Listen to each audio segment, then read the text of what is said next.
Good.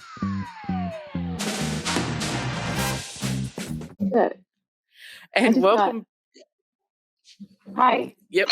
Hi. Welcome back to. That was a smooth entry for all of us. Welcome back to our next episode of the FitFilliate Podcast. Welcome to the Mayhem, and joined today by Tony, as per usual, but our extra special guest today, the one and only Nicole Carroll, who needs very little introduction if you've been in CrossFit for more than 3.2 seconds, I think. So welcome, Nicole, to the show that is the Tony and Lisa show. Thank you. Thank you for now that having we've me. had this awkward introduction, it's all good. I'm just drinking over here. Well, listen, I'm pumped that you're on this episode. I know that I haven't really dragged you on here yet, but I'm glad that you're on here. So there's a lot of things that we could talk about, but I'm just happy that you're here. So I think we've got a lot of different things that we could talk about. And I think the best thing to start with is, where's Bates? Just kidding. I don't want to bring him in here because I won't be able to get rid of him. I'm a little upset that dog, dogs just are so on people here. know. Yeah. Bates Just for clarity, yes. Bates is a puppy. Bates He's is my a new dog. puppy. And he's not the only one. There's also Smokey. Yeah, And new Frank. puppy. I have two The new old puppies too. Yeah. Well, sweet.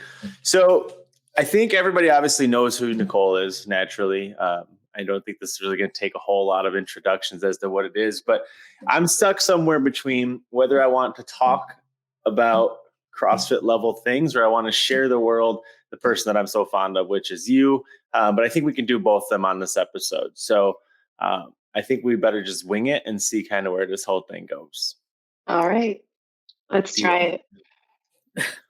Let the adventure begin. Let the adventure begin.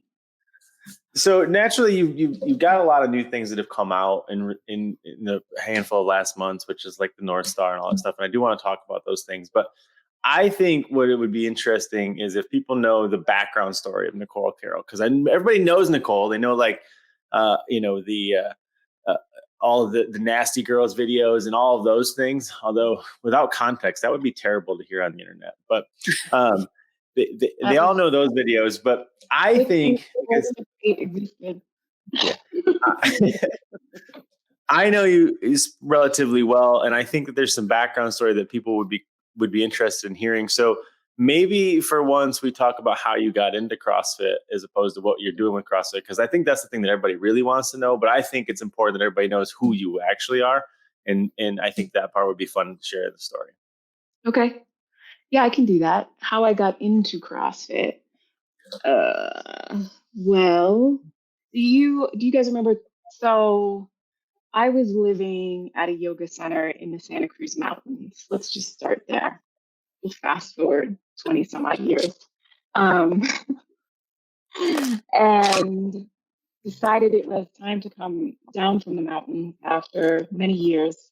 I was a yoga teacher, a pottery instructor, a vegetarian, and thinking I was on my way to graduate school for ceramics. So decided to move down to Santa Cruz proper so that I could go back to school, finish my portfolio that would have been required to apply for an MFA program in ceramics at Long Beach State, which is a really great ceramics program. By the way, there is a show that exists called the Pottery Throwdown that I was just introduced to. I had never watched it before. I was told it was addictive, and it is addictive. So we're going to throw down some pottery. That's what we're going to do. I think you should. You know, you throw pottery. That's a thing. I think you should throw down some pottery on the show. Oh, really? I could go out to the shed and just sling it. Sling some. Take it from there. We got 2 minutes into my life story, and we're already taking a massive detour. And I did yoga, went to the gym, went to Gold's Gym, always worked out to be healthy. My dad was a bodybuilder, competitive bodybuilder. So I grew up around gyms, was very comfortable in gyms, and without really thinking about it, it was just a kind of an entrenched part of what I did. No matter what I was doing, I was always either playing a sport or doing something to stay fit. We ate pretty well in my house, things like that. So I was going to Gold's Gym periodically when I was still living up at Mount Madonna Center. And then I heard about CrossFit and started pulling the workouts off the website and actually doing them at Gold's Gym. And what sparked that, and this is a piece of the story I don't tell that much, but I went to a class that my dad was running, and it was very, if you know bodybuilding, what is it called? It's called like super circuiting, right? Or super setting, right? And so it was kind of like taking the super setting concept, bringing it to like a group fitness class. And I took that class with my dad and all of his people in his class, and I was probably the youngest one there by like 20 years. And I just thought, of course I got this because I've always got it. And that's, just how I thought of myself at that time. And I was dying. And I literally called Tony Budding. I don't know if you know Tony. Yeah. At the time. And I said, I think I have a disease. Like I think there's something really wrong with me. I took this class and I couldn't breathe. I just couldn't breathe. And that's funny. He was like, I really think you should try CrossFit. That was his response. That's the cure. Classic CrossFitter response. Yeah. Just more medicine. Right. That's all it really is. Just more of it. You to try CrossFit. It was also, I think you're just really out of shape. I think you should try CrossFit, which was like, I never in a million years would have categorized myself as someone who's out of shape. And so, so then started pulling the workouts off CrossFit.com, going to Gold's Gym. And this was late. This was in 2004 sometime. And I was comfortable enough with a lot of this stuff where I could just kind of do it on my own. And then fast forward, I was leaving Mount Madonna Center to move down to Santa Cruz proper. Now we're getting back to the start of the story. And there was actually a CrossFit gym in Santa Cruz. So instead of going to Gold's Gym, I decided, well, why don't I just go to this CrossFit gym and give it a try? And took my first class with Greg, was my coach. And I remember it had running, push-ups, and pull-ups. I don't remember much more than that. And had a very similar experience of kind of looking around and assessing at face value the people in the class and thinking, okay, I should be able to hang here. And very quickly realized I could not. And was, again, okay, maybe I am not as in good shape as I thought I was. And there are women doing pull-ups, which if you're from my generation, sure, like in the bodybuilding community, you'd have women doing strict pull-ups, right? But these were not bodybuilders in this class. Right. And they were jumping up on the bar doing frickin' multiple pull-ups.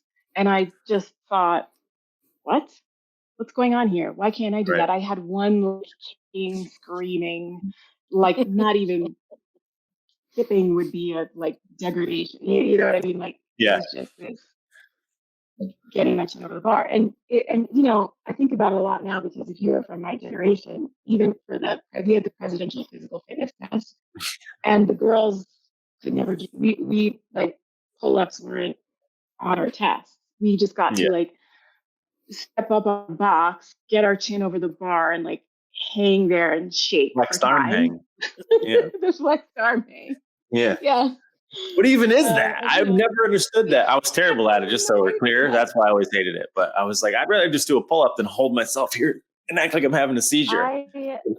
Exactly. It is like the most humiliating thing, right? It's just if you're actually taking it seriously, you just shake convulse uncontrollably. Yeah, there's no way to look cool doing that. You're just like, don't pass out. Yeah. It's very inspiring. Yeah. Now that soundbite is 100%. Lisa's going to cut that out. I already know it. Don't you do it. I will demote you. What? If I cut out the soundbite of Tony doing the don't pass out Having a and shaking. seizure. I Yeah. mean, there are rings right here. I could actually demonstrate it for real what it's like, but we'll save the world and we'll spare you of my gymnastics prowess. I mean, but I you do were think talking your pants. I hope you have pants on. Yeah. I do have pants on. I can't get my leg high enough to see them because they're not that stretchy, but they were just, I promise I'm wearing pants, everybody. I'm standing though. I'm not on the bike. What is funny about that though, I don't think I've really ever talked about it, but for me also, the thing that was the most like eye-opening in CrossFit was the amount of pull-ups. I think people know it and you think you realize it, but I kind of had the exact same exposure. I was like, people can't do that many pull-ups. And you watch people do that many pull-ups, you're like, that changes everything. Yeah. It's kind of a... Yeah, so I, after that, just kept going back, really. It was kind of that simple. I just thought, okay, this is really different. It feels, and this realization I had very quickly. And even the difference between CrossFit and what my dad was doing, which was more station-based, right? Where circuit-like. This was a lot more, everybody's doing the same workout. There was scaling, which, I didn't know what that was at the time necessarily, but it had just right away, it was easy to hook into this feeling of, wow, this feels a whole lot more like the sports I played when I was in school versus anything that I've ever done to stay in shape or fitness. And that right there just was like, yeah, this is cool. I'm not, it's not this me and the mirror and the weights, on the bodybuilding side. And it's not me and the automatons in front of the aerobics instructor and the mirror all doing the same thing. And then not to mention that whole kind of just camaraderie aspect of it that just, and again, really, and I had a coach, right? I mean, I had, without realizing it was like, and having the coach who set the precedent for the professionalization of the trainer, right? So it was kind of that work hard, move well, have fun was probably what I got was a really an optimal version of that. And so, it just was like, okay, yeah, hey, I'll go back. And look at you now. Here I am. Here we are. Just a couple of years later, just a couple casual, just calendar years later, here we are, decades at this point. It's the reason I wanted to share some of that story too is a little bit of a motivation there. For us, one of the motivations with the podcast recently has been kind of trying to, shine the light behind the scenes a little bit as to, the people behind HQ. And naturally, everybody knows you, right? They know Dave, Greg and some other people. But, I really wanted to do a service to all of you guys because, it's one of those things where I know everybody knows that there's a lot of things going on. There's a lot of moving parts to it. But until you really get to pull back that curtain and you get to see it, and I do have the luxury of being able to see that, do you really, truly apprite that, like, not only is it just a really company. See it. And you stand in my kitchen at 6 a.m. when I roll down. You fight over the coffee machine. Who gets to push the button on the machine first? I'm like, I usually wait until I hear the machine turn on. Then I'm like, all right, it's safe. Now I can go down there and make my own cup. But I'm really just down there for the dogs. It's not actually the coffee.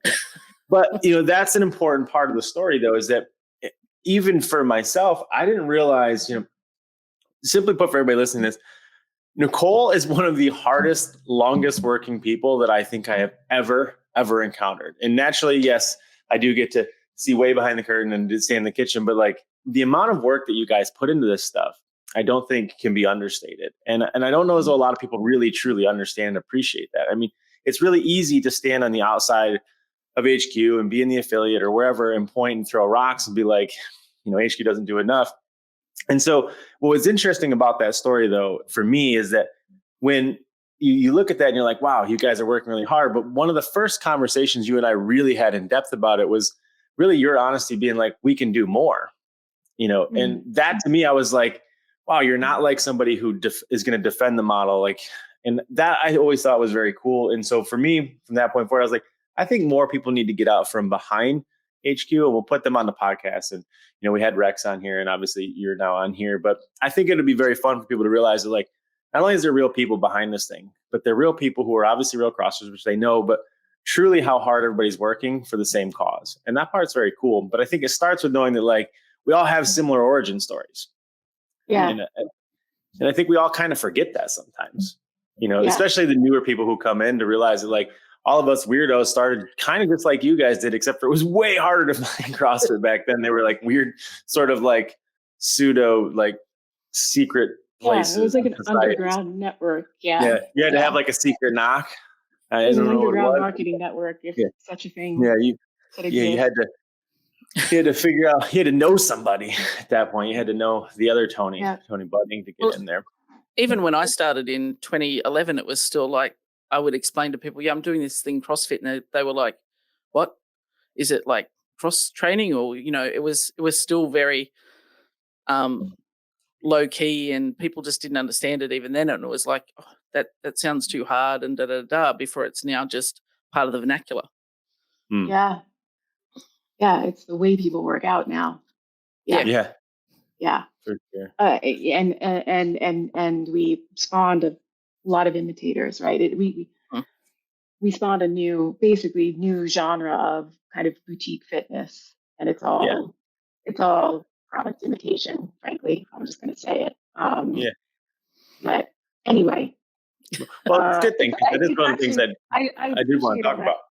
All that you said, I guess it makes me oddly uncomfortable though when you say that, because I don't feel like.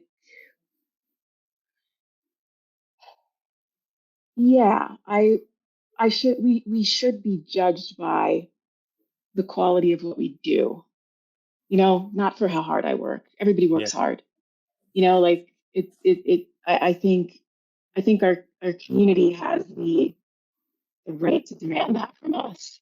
And I don't mean that in the entitled sense. I think I mean it from thinking as highly of everybody in this situation as I can, where I like to think that we're all self-reflective and self-aware enough to know and I feel like it characterizes CrossFitters is to take a ton of personal responsibility, an extreme amount of personal responsibility, right? And coming from that place, I feel like on both sides, we should demand the best from each other and continue to make each other better. And how hard I work is neither here nor there, in my opinion. But I also appreciate what you said. But I knew as soon as I said it, you were going to be like. But I think what's also reflected from even our conversation with Rex is not even how hard people work, but the passion and the commitment to making the thing better.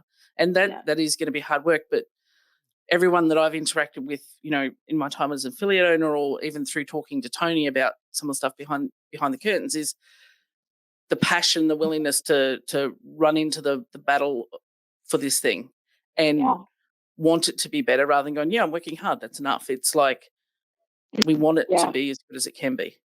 Yeah, I will say that we are lacking in people for whom working at the job. It is, for better or for worse, but I think mostly for better. And my goal would be to keep it that way, from the HQ side and the affiliate side. Yeah, I think that's what makes a lot of sense. Well, I think one of the things one of the things that separates this whole thing, I think, HQ, and I think people have to understand this, is that, in many situations, the guru space is a perfect example of this, right? When people become, as somebody who was like the figurehead for CrossFit gymnastics for a very long time, one of the biggest risks was always that, like, you can very quickly let that thing become your ego, right? And your identity. And the next thing you know, arrogance sort of drives the machine forward. And one of the things that I think is relatively unique to HQ is that in that same framework where you dismiss the amount of work you did, but you wanted to be judged by the quality of the output rather than the input, I think is absolutely is a soundbite that is the truism of Nicole that I've ever heard, right? But that is very central to a lot of the pieces of HQ where you don't get to see this present in a lot of the organizations where people who could be elevated to the status that like you guys have all, been able to appreciate just from, being around for a long time. It'd be really easy for you to become figureheads, talking heads, and like almost have a certain level of I don't want to say arrogance, but a certain level of, entitlement. And what's everybody that I know across the entire board of HQ has the exact opposite. They're all like, no, right? Like, it doesn't matter how hard I work or how long I've been here, what I've done. Like, the only thing that really matters is what I'm doing. And like that is, in my opinion, is trickled down through the entire, ecosystem. Whether it gets into the affiliate model, we can get into in a second, because I don't necessarily think that is the case, but we're working to change that one piece at a time. But I think that part's cool. And like, I'm glad that you did just challenge me back, because I knew you would. I knew you were going to be like, how hard I work doesn't matter, because I just do it. You don't know me. No, not at all. Not at all. But I do know that she's literally up at the crack of dawn with those headphones on meetings, and then she's on them until the end of the day. And I'm like, there she goes again, more she goes again. And so it was actually very fascinating for me to see, because like you kind of know it, but then you see it firsthand. You're like, well, that's like 7 days a week of meetings, for you guys. And I think for everybody outside of HQ, it's really easy to say, what they want, and I know you and I have talked about this a lot, like what they want from HQ and to do this and do this and do this. But I think it's important that they also understand how hard everybody is actually working. And yes, work doesn't matter, output matters. And I think that is the thing that is different now. It's for us as a company, we waited a long time to really figure out where we fit in alignment with HQ's vision, right? And that was a weird time. 2020, 2021 was an odd time for all the growing pain years. But like the new stuff that is coming out, the new focus and the new initiative is so easy to get behind. And that is you guys being measured by your output, in my opinion. It's not just how hard you're working. And I know it's important to all of you guys to protect and preserve this thing. Yes. Yeah. I got nothing. Good wrap up. Yeah. We're done here. We're done. We're going to now go get some coffee and a couple of drinks, and we'll be out of here, guys. Thanks for coming. I appreciate that. Nicole will be back on her for reading live on the podcast, but we'll get into Nicole's book prices in a minute. But one of the things I do want to talk about is in the North Star conversation, or the speech that you gave to the UK affiliate gathering, you touched on a very small piece of that I think is so powerful, and I hope that people get it. And that is the mechanism for dilution. And you and I know we've talked about this quite a bit around the kitchen island, and really what the big risks are facing not only the affiliates today, but like the brand in general. And I think that that has led to your current position with the company. Mm-hmm. Maybe we can talk a little bit about what that looks like nowadays, but really that soundbite specifically and that big risk, I think is definitely worth digging into. Yeah, this is why I love you, because that was literally a very small line in that whole talk, but it's something I think about a lot, and I believe is true. As I look around now, seeing some of the pressures, different pressures than before, in many ways, different ownership, growth goals, different landscape. Like I said, we've created now a cohort of imitators. In some ways, our product, not entirely, but at least what looks like our product on the surface has been co-opted. And then you're looking at top line revenue, success, etc. Not stuff we ever really looked at before, stuff that's looked at now of these imitators. And you could very easily think, oh, we need to do what they're doing. It's like, hang on a second there, Jack, because they're actually imitating right? They are imitating what we've been doing, or at least their perception of what we've been doing. And to then turn around and imitate them, that is exactly the mechanism for our dilution. And really what we need to be doing now, like, quite frankly, our legacy is our future. We need to be doubling down on exactly what makes CrossFit, and doubling down on the fact that we understand that. And if we don't, let's get up to speed really quick, because it is significant. It is still highly differentiated, and it actually is where all the opportunity lies. And so, yeah, that is, in my opinion, the biggest threat right now comes from inside the ecosystem, looking outside, thinking anyone has anything going on that we don't. And really what we need to do is crack the code and figure out, why the hell do we still have so many best kept secrets, right? And everybody needs to play their part in that. The affiliate, in realizing, right, and doubling down on what makes CrossFit, what makes it so damn impactful. Why does it save lives, right? Why is nobody using Orange Theory to rehabilitate, empower drug addicts to have a new lease on life? Why is nobody using F45 in studies that show for recovering from cancer? Why doesn't any brand have a cohort of 1,500 MDs banging down their door, just wanting us to embrace them more so that they can recommend CrossFit as lifestyle intervention for their patients? Right. Well, let's really think about why. Because in my opinion, hold on as tight as you can, white knuckle that shit, right? Yeah. Because that is the difference.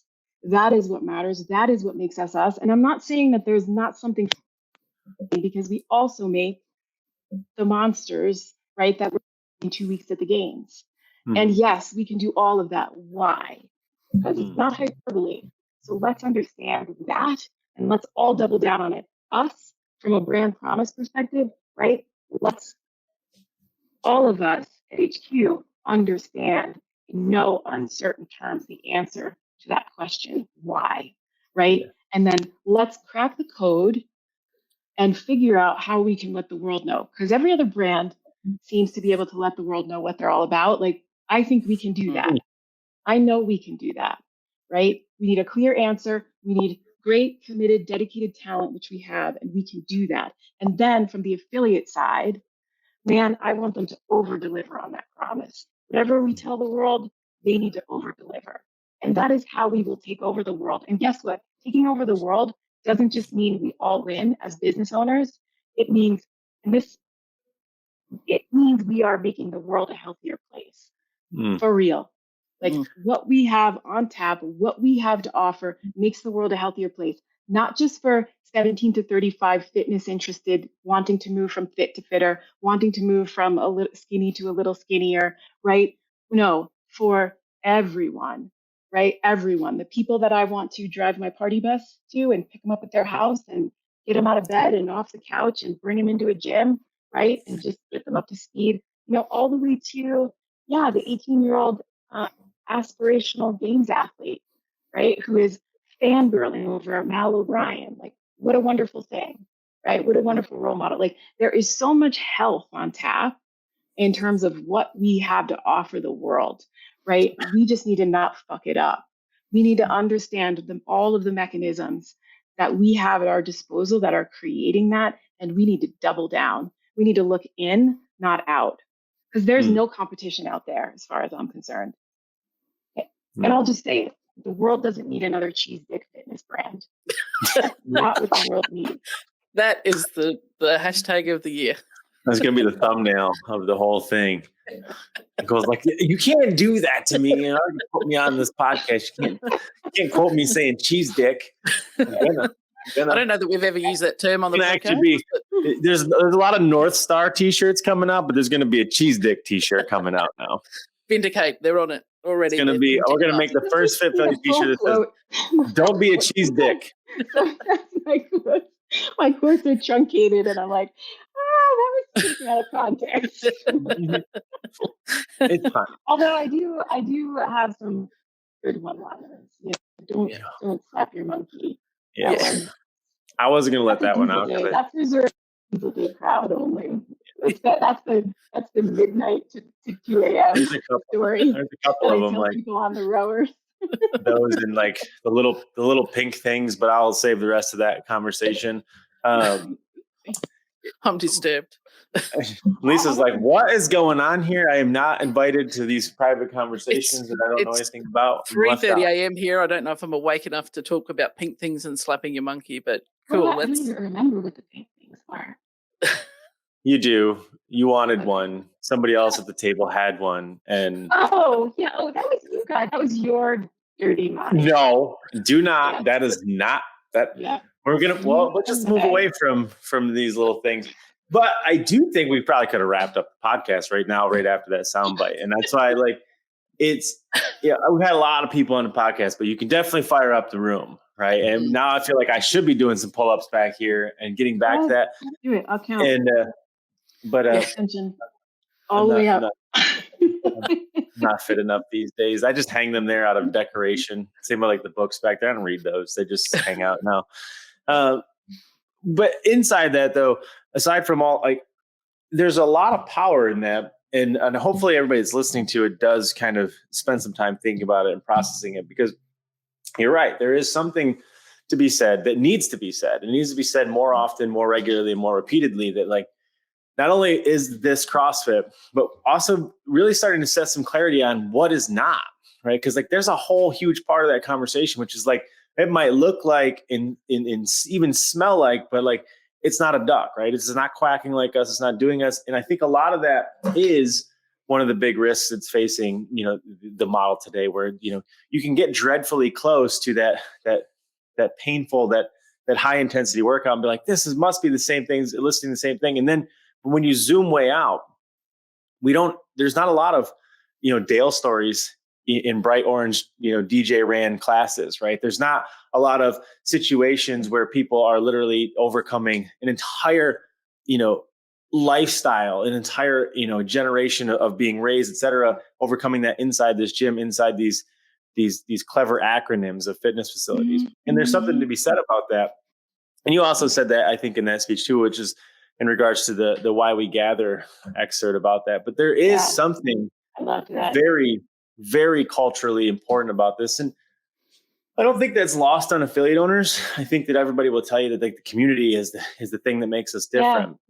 Yeah. And that part's important, no doubt about it. But I think for the affiliate owners specifically, it's time for them to start really understanding what is their community and what makes that important, because that's the part that it's time for them to start standing on their soapbox and saying that, like, we're not a cheese dick fitness brand, right? We do things differently around here. And this is why. Because for the most part, that community that they're appreciating, and this is probably going to ruffle a lot of feathers, but the community that they're appreciating is in many ways the byproduct of what HQ has created up until this point, because they have given cause for people to get behind. But if we're going to drive this thing forward, the affiliate owners have to understand what makes them unique, what makes them individual, and why they're important. Otherwise, it's all going to get diluted. And it almost feels weird to say that's our job, because I think it's underestimating the affiliates in some ways to say that. And I don't underestimate them at all. But I do believe that there is a leadership, what you're talking about is leadership within the gym. I think in looking for that or asking for that, like, we need to demonstrate leadership from where we sit as well, in a similar way, in terms of creating a lot of clarity around exactly that, around exactly what makes us unique, right? What is worth waiting for. That was the do more part is also providing the tools and resources to help support that. Right. And I can't even, you have a better sense than I do in terms of it. I've said this before when I stood in front of affiliates, that I'm always a little bit uncomfortable standing in front of affiliates, because I've never been an affiliate owner. And so I can't really understand the pressures. I can only imagine, like the pressures that exist where the rubber meets the road. And, I talk about it in that speech in terms of from the coaching perspective, I can understand it, right? I get it. Like this all sounds well and good until there is that complex human creature in front of me that's bringing all of these movement issues, psychological responses, right? Emotional, baggage, whatever it is that, okay, this isn't as easy as I thought it was. Like there is no textbook answer here. And similarly, I can only imagine that that's compounded with the complex creature that is just running a small business, right? From where the affiliate sits. And so I do think, our job is to understand what those pressures are and support as best as possible, both from a perspective that you're saying, Tony, where just that, hey, like, yeah, not just this is what we stand for, but really, really, really creating a deep and pervasive sense of understanding and belief in what they're doing, because it is incredibly, incredibly special and differentiated. And then, providing resources and tools so that they can best use that, right? So whatever those pressures are that might with the pyramid, right? The Maslow's thingy, hierarchy of needs. Those bottom ones, it's like, yeah, this is well and good, you know what I mean? But I'm not able to make ends meet or whatever. It's like I think we do have some part in providing those things, and I think also some part, and I also love the supportive organizations like yours, and especially the ones with a true intent to serve the affiliates, right? Not, I think I've heard you say this, not just kind of create problems, and then sell a solution, right? But the people who really, there are folks like yourself in the ecosystem who really have it in their hearts that they want to help affiliates and support affiliates. And so I think all of those things that have grown up in the ecosystem as well are awesome. Yeah. I mean, there's a lot to be said in really what you just said too, that I think is worth unpacking. I mean, the first big part of that is in what I just said. Yeah. A couple of things in there. There's I love when you I don't say know. the things. You can't really put Nicole and I in the same room because there is no end to the sarcasm. It's endless and it's infinite and it'll go on forever. But to your point about small businesses, running a small business, and really even your point about being, unqualified because you never owned an affiliate, there's a couple of parts of that. The first part is that running a small business is endlessly distracting, no matter what industry they're in, whether you're an affiliate owner or a bakery, right? And most of those distractions are completely unnecessary. They are just there as fires suggesting your attention and energy to put out. And for us, the whole reason that we built the company was that, like, we, much the same as coaches in a gym, believe that every single person who owns an affiliate is capable of solving their own problem. For the same reason, I know that they as coaches know that anybody who's walking in that door is also capable of solving their own problem in fitness. And so what we set out to do was to enable them to understand that the principles of fitness apply to business in the exact same way, as long as you can understand the difference between distraction and traction, right? Because, like, think about what happens when you come into CrossFit. You have likely probably tried many different things, and all of those things didn't really work out. There was no shortage of stuff, right? You back and buys, chest and tries, hour of cardio, like all that stuff, hard workouts. The clock was probably running, maybe even a DJ was running. You probably did some spin classes, but like nothing made sense until you got to a CrossFit gym. And what made sense was the people you surrounded yourself with, the culture you were immersed in, and there was some degree of actual quantification of the data. And that made everything, this is actually pretty easy. The workouts don't really change, right? They might be a little bit more intense and maybe better organized, but like the thing that we did uniquely well in CrossFit was that we put you together, we gave you a place to belong to, and then we tracked your workouts, and then we made sure that they improved every single time. That's all business is, right? And so the affiliate owners are endlessly distracted by, trying to hit these mimetic goals of, heavy back squats and bench presses like they were in fitness until they got to CrossFit. And then CrossFit gives them a handful of benchmarks. They're just like, oh, so if I just hit these metrics, I'm doing okay. And it was never about teaching you more stuff. It was cleaning stuff up and looking at how you were moving.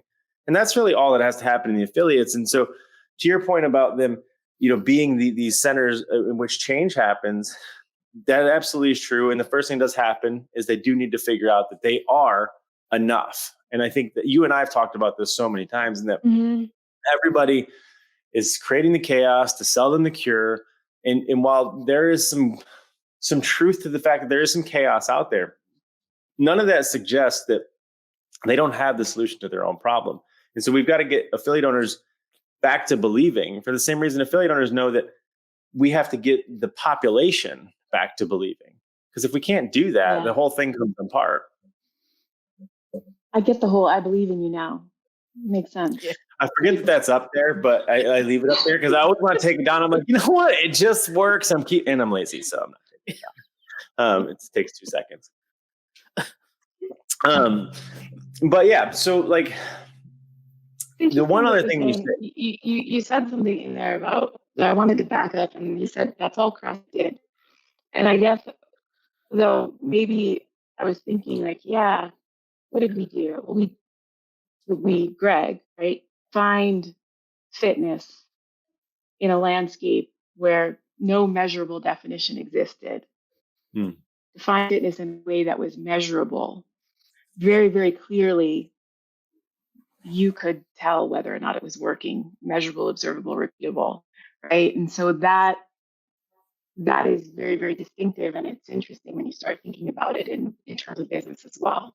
That there's that just he didn't layer on the complexity, right? It was a systematic. He stripped away complexity. He stripped away all the things that weren't working because he looked at like what actually matters is human performance.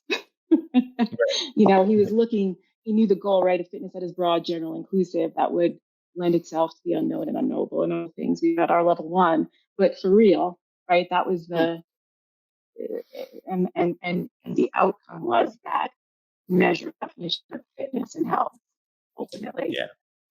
Anyway. And the speed in which everybody was able the speed in which everybody was able to move forward with that clarity. He does have that. But like that clarity is what drove the whole thing forward, because it created an entire army of people who were able to speak elegantly about this complex topic, where, up until Greg clarified that whole thing and made it super simple and eloquent, elegant, and packaged it, fitness was this hard thing to talk about, right? You had to bring like a whole library of textbooks and opinions and theories and be like, here's how I'm going to change your life. And Greg was just like, shit doesn't matter. How fast can you run? How high can you jump? How often you do it? Can you squat below parallel? Let's start there, right? And like all of a sudden we're all like, I can get behind that. And then all of a sudden now I can teach people to get behind that. And that's, the essence of business is the same way, right? And so if we know that to be true with something as complex as fitness, it's a giant disservice to come in and be like, hey, here's everything that's wrong with your business, and let me just give you this whole, college level education about what you're doing wrong, and then watch these modules, right? It's always the same thing, just like it is on the floor. Show me how you're moving. Right? Yeah. Oh, we're gonna have to start there, right? And like that's just not where anybody starts, and that's how we built this thing, was to help them understand, not because we really wanted to become a guru. We definitely hate them. We didn't want to become another mentor. We did this because we're coaches, right? And what we wanted them to understand was that coaching is the answer to this whole thing, both your business as well as those people on the floor. And that starts with conversation and understanding, not just lecturing in dissertations. And that was really the whole emphasis behind this thing. But it was really all centered around, let's get them to believe in themselves. And then so much of what has come out really from, especially you recently too, like, you have all the resources behind you. You have the belief, you have the model, you have the methodology, you have the kernel, but you have to better understand that kernel to understand that. I think where it goes wrong for every affiliate is that they can, and to your point in your speech, was everybody can understand constantly very functional movement, high intensity. Like we get that part, we can define CrossFit there. But I've said this for years at seminars, is that everybody knows the definition of CrossFit. very few of you guys in this room can tell me the application or the implementation of CrossFit. And this is the problem. We have to start talking about what we apply this to. And that's like, that's the thing that everybody's talking about, right? It's the people walk into a CrossFit gym to get a workout, but they end up with so much more. I think we all know that. We can all espouse that soundbite. But my question to the affiliate owners is, if they leave getting so much more, how do you know that? How do you do that? Right? Because like they're just still focused on the CrossFit workout. So how do you maximize that? How do you sell that thing? How do you get people to understand that, like, oh yeah, I'm here for way more than a workout? And that's the thing that we have to unpack. And I think you guys are doing a good job of really understanding like what it is that makes us, the brand CrossFit, indefensible, and putting that forward. My headphones died. Sorry. Because you've been on 92 hours of meetings by this point, I'm sure. I think, like, to go back to your point, Tony, and you and I were talking just before we jumped on here about a conversation I had with one of our clients, Ray, who will be excited that I mentioned his name today, but he had listened to the podcast we done on trainers, gurus, mentors, coaching, and his light bulb was how through being coached himself, he was able to understand how powerful that was for him with his staff and with his members, and even with a new lead that comes in, and being able to not just say, you're coming to me, I'm just going to sell you a workout and you're going to get sweaty and hot and uncomfortable, but he could actually ask them better questions and help them see the solution that they needed, rather than I'm just coming to do some burpees. And it was a real powerful shift for him to understand that you didn't tell me what to do. I did the things, but you helped me believe in it and in me, and through coaching. And that episode made that light bulb ping on for him. And I thought that was a really important moment in his journey with us. Mic drop. I'm back. It's okay. I wish I had a cool accent. You're looking at me like, that's all you heard in that? That was good. Yeah. He's obsessed. Turns out this is actually how most of these episodes go, so this is not new. Something dies, the internet goes out, somebody's stuck in a flood. But there is a lot of value, and I think understanding what is the magic of CrossFit, right? And I'm very much a big fan of this.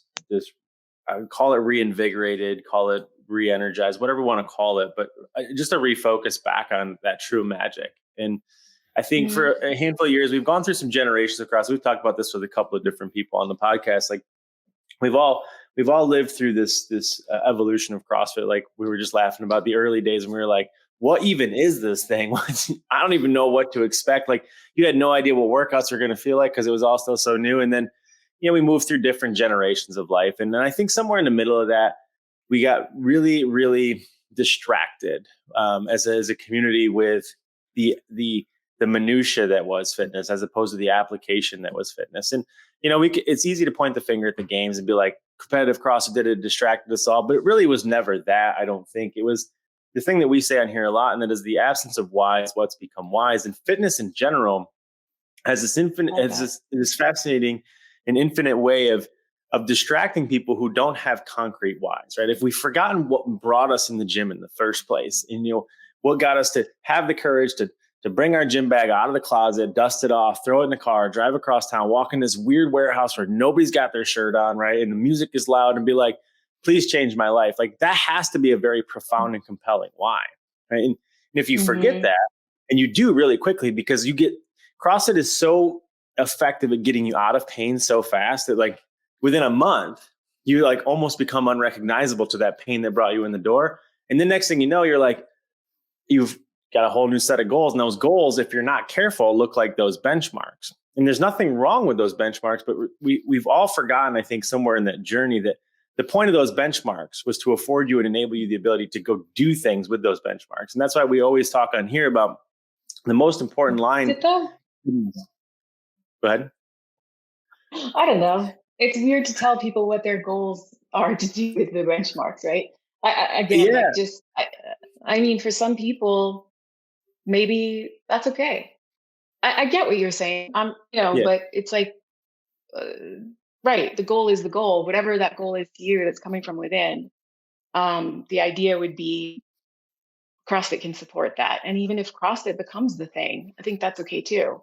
And I'm not like trying to sell CrossFit. I'm just saying, I think it's also Well, it okay. easily becomes a why, right? I think you look at, there's lots of games athletes, there's lots of people who, are able to put themselves into it, but there's a big difference between just chasing benchmarks because you don't know what you're doing and then realizing why you're chasing those benchmarks. And I think that's really my point. Yeah. It's not to say that, and Okay. maybe that comes I get that. across that way. It's like, benchmarks are a bad thing. They're not. It's just that, learn and play new sports. And maybe that sport is CrossFit, right? And maybe that is that thing. But if we're going to better understand what is the magic of CrossFit, what is that thing that, people throw around in affiliates now like cliches, if we're going to define that, we have to understand, just how much it affords people that life. And one of the things that I think we talked about this with the Starettes on here was just the distraction that is fitness seems to beget you more fitness, meaning more workouts, as opposed to like more life back. And we've got to get them. You got to get people back to vitality. And if vitality for you looks like more CrossFit workouts, amen. But if it's just you doing more workouts because you think you need more fitness to go do something else, you've kind of missed the point. No, that's the mic drop. Yeah. Okay. Mic drop for you too then. We've all had mic drops. We're just throwing mics around in here. Good job, us. I do think it's important. I think we're in a generation now, in a season of this CrossFit journey. Oh my goodness. I thought you were going to. No. In my generation. You already threw that out. You already mic'd up your own generation. Although we are in the same generation, so I think people probably think that I'm older than you, though, because I have gray in the beard and you don't have a beard. So people definitely think I'm older and wiser than you, but it's not the truth. But I think we're doing a good job. I think we're in a generation now where people are exploring what it means to do things with their fitness. Like we had Spieler on here and some other people, and I think we're starting to see, key people do more things with fitness as opposed to just doing more fitness. And I think that really is starting to drive the value to be like, wow, if I do CrossFit, I can do more things. It's not just about doing CrossFit to do CrossFit. And I think that's a very valuable lesson for a lot of people, because affiliate owners are generally stuck in the same problem. And that is that they think that they can't get people in the door, which is not true. And they think that the people who come in the door don't want to pay them enough money, which is also not true. Right? And if we can better understand the value proposition that they are putting out there, it's a lot easier to understand how much they're worth. And I think as a whole, both as a brand, as a company, you guys are putting forth better content in regards to the application implementation of CrossFit. I think affiliate owners are starting to understand that like this thing might be worth more than $150 a month. Weirdly enough, right? And they start to understand that like, okay, I can maybe not feel guilty about charging somebody what I'm worth because the thing that I'm actually doing is much more than a CrossFit workout. And those things aren't mutually exclusive. Right. Okay. Deal. Okay. Deal. So anyway, where, I guess in theory, what's the next big thing for you guys in terms of the brand? What are you guys working on? What's the big focus and initiative? I think actually just what I said, which is just creating and implementing, which means baking it into the DNA of everybody that works at CrossFit, who we are, why we do what we do, and how we do it in no uncertain terms. And I think we need that, and I think we're 80% of the way there, so we're going to get 100% of the way there. That's the next big thing for me, and what I'm doing. And so when it's 100%, what does that look like for the community, though? The affiliate owners. Hopefully a similar amount of clarity. Just everything you were just talking about in terms of being able to. I don't even think it just reinvigorated around that sense of why. Hopefully a sense of trust in us that we know who we are, we know what we're doing, we know why we're doing it. I think that's important. And it should be, in my mind, it should be this incredible spark that allows for what you're saying, right? That hopefully affiliate owners especially can feel like they're standing on a very solid foundation and they're supported in a way, even if it's just in a way of thinking and understanding. To your point, what I have to offer here is so much more. And I that's not just an empty sentence that I'm, it's not a freaking tagline. It's I feel it and I understand it. You know what I mean? Like, I'm not asking anybody to I don't know, just close their eyes and believe, but rather really understand. And so I think that, and I know that's a bit, Nicole, I don't really think with my heart. So sometimes my words are weird. So words don't. You do think with your heart. That's adorable. I think you're adorable too over there with your special light on and your blue eyes. I know. Don't pull my cover on my special lights. You're right. I need all the help I can get. What you guys don't know is there's an entire hair and makeup department that I employ. I'm jealous of your special light. You look all. Listen. I sent you the link. You could have just easily hopped in there. You sent me the link yesterday. No, I couldn't. Hey, listen, Amazon delivers same day, but you happen to live in the middle of nowhere. Yeah. You're going to have to send Freya down the hill to go get the stuff. But I do think you guys you're doing a really good job of the right things, of making things seem simple, right? Get back to what Greg did so well for fitness. I think it took all of us, it took him to make things simple for all of us to get behind that thing, right? And if you look way back, to 20 years ago when most of us got started, all of us OGs, like that was the thing that drove all of us forward. That's the thing that made us risk tetanus in all these crazy warehouses. We were just like, I'm not even sure what's happening here. Like, and he simplified that. Things got a little complicated in the middle, right? Because it's the messy middle of all the growing pains. And now, really with the brand stuff, and I know this mostly because you and I've had a lot of conversations about it, but like it's getting back to that elegance. It's getting back to that simplicity so that the affiliate owners don't have to peddle complexity. They don't have to think that like this whole thing is confusing and hard and difficult and in danger, right? It's very simple, and the simpler I can make it, the more boring I can make it, dare I say, the better it's going to be, right? And I think you guys are doing that really, really well. Now we just need to get the affiliate owners to realize that like, hey, stop making my affiliate very, very complicated. The simpler I can make it, the safer it's going to be. And I think that we all fall into that same trap, right? Greg, for a long time, espoused that whole argument of obfuscation was the curse of the novice, right? Everybody just overcomplicates things. And right now the affiliate owners are in that generation of maturity where most of them are growing up and they're starting to realize like, hey, maybe I don't want to do more things. I'd like to do less things better. And can you help me with that? And that's really where we came into this thing. And I think that's where you guys are coming at the other side, being like, hey, this is what it really means to be a part of the magic of CrossFit. It's not about all the workouts and all the qualifiers and all those things. Like those are awesome things to do and they're important. But like the magic of CrossFit lives in Nicole's party bus. There's zero context for that. Zero.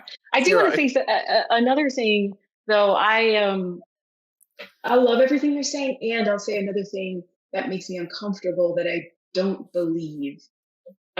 This blanket statement about affiliates, right? So I think that framing, I think it's a potential pitfall that some affiliate owners can fall into. But I don't think just saying affiliates as if all affiliates, you know what I mean? Like I think there's quite a lot of gyms out there who I think from the start or at whatever point are doing exactly what we're talking about, right? Yeah. Anyway, sorry. That's very fair to say. I mean, frankly, for us as an organization and with the podcast, we tend to err more on the side of what's wrong, right? Because like most people I assume who are listening to this are in a situation of things don't seem to be where they want them to be. And so we tend to err on that. But it's the truth though. And I do think it does deserve a lot more credit to the ones that are doing it the right way, right? the Rootses that are out there and all those people, and they are the beacons of. But if you look at all of them, you know, it's they do one thing really, really well, and they don't waver from that thing, and getting them to that point. And we can get them all there, so be it. But what they don't need is more lead gen and more of this and more systems and more, like, they just got to figure out how to make it simpler. And that's hopefully the goal for everybody involved. Mm-hmm. Mm-hmm. Yes. Mm-hmm. Mm-hmm. Yes to all of the above. There's so many more things I want to drag out of it, but I also know that you probably have 72 more meetings, so I don't want to drag you through more of these things. Okay. And not to mention, we've already killed one set of headphones on this, so we don't want to kill more sets of headphones. It's true. We did kill one set.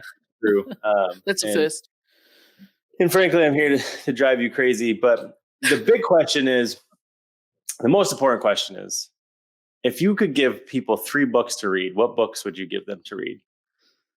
You are not scripted for this, so you're thrown out. And they don't have to be business books either. I wasn't scripted for any of this, by the way. At all. She had no idea what she was walking into at all. That's the way we do what we do. That's the magic of this, is we never script. It's just, I don't know if it's the magic or the mayhem. Yeah, okay.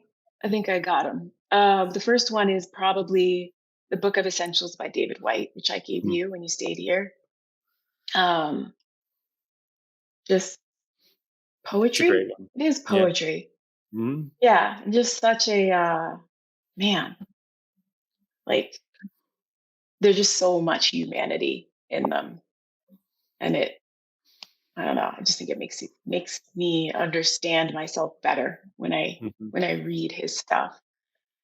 The second one is probably, well, I know the other one is The Courage to Create by Rollo May, psychotherapist. And really, it's not just about creating art. It's really about how you live your life. And it talks a lot about courage as this kind of a priori value on which all other, and it's really just, I don't know, really, really special. It's one of those reread. Man, and then for the third one, I could go so many directions with it.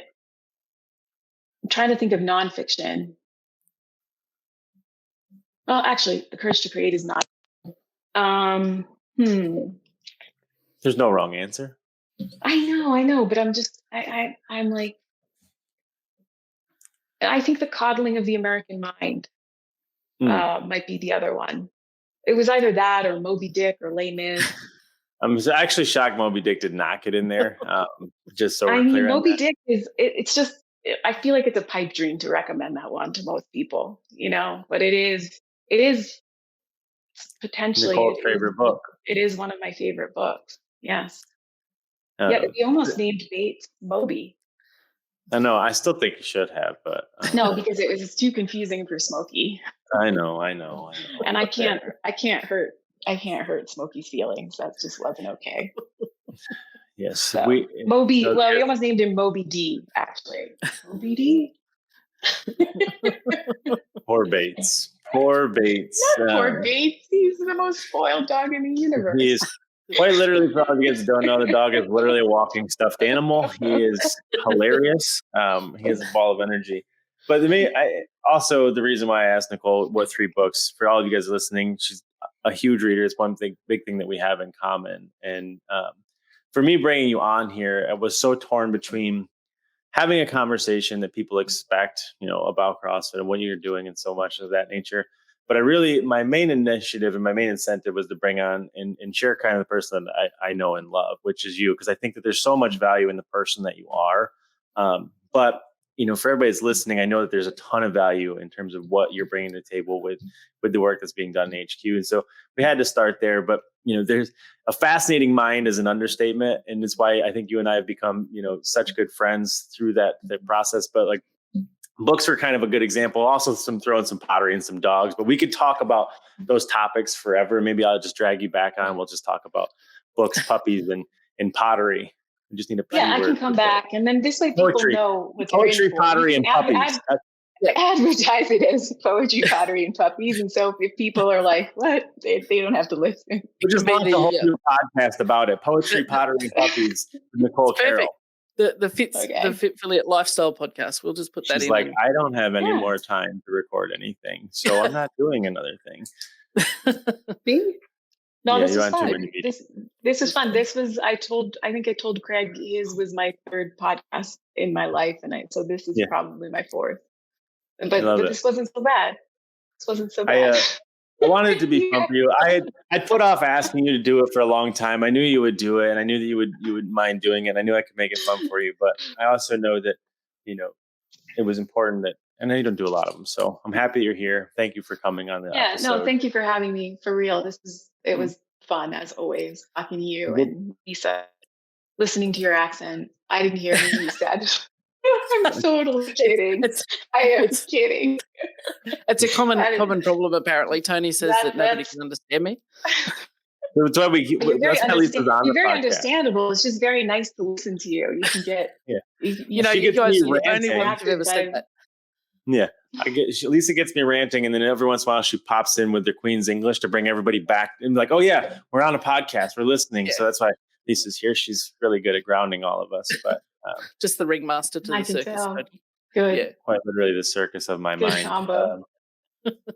Well, great. Listen, we won't take up any more of your time. I'll drag you back on here. We'll have some more fun. We'll talk about poetry and pottery and definitely the puppies. I'll get Bates' own headphones for that one.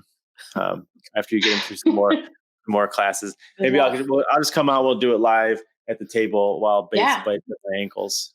It'd be way more fun. Perfect. But I appreciate it. I think the community is in very good hands. Nobody doubted that to begin with, but the more we can share what you're doing and what everybody else behind the scenes is doing, I think that's a small service that we can pay through the platform that we have with this podcast. So I'm glad that you were on here. I know your time is very valuable and not go understated. Thank you. We're in good hands with them too. I just want to say that. I feel that really strongly. Every affiliate gathering, that's been a cool thing about this role, is just being able to be out on the road. I used to be in front of seminar staff a lot, with the job that I had before in education. Now getting to be out with more affiliates, and I just couldn't, thinking you're in love with something and then finding out, oh, you're actually more in love with it than you actually thought you were. So it's this kind of really cool dialogue of hopefully inspiration and this really nice virtuous cycle. Anyway, just wanted to say that. I think that's that's another important soundbite. They're fantastic humans. It's certainly the most rewarding thing that I've probably done in my adult life is the role that I have with so many of them, because they are so worth protecting. And so getting them in a large room like that, and you put like dozens or hundreds together, and it's like, this is a pretty solid army we got going here. Let's just put them in the right direction. Yeah. That's what I was going to say. They don't need protecting. They're the army. No, they need to figure out a unified enemy and just point them at it. And I think that we're getting there. All right. Thank you. It's been awesome, Nicole, to meet you virtually, but to have you on the podcast and let you and Tony go at it. So thank you. I appreciate your time, and we will see you on the next one.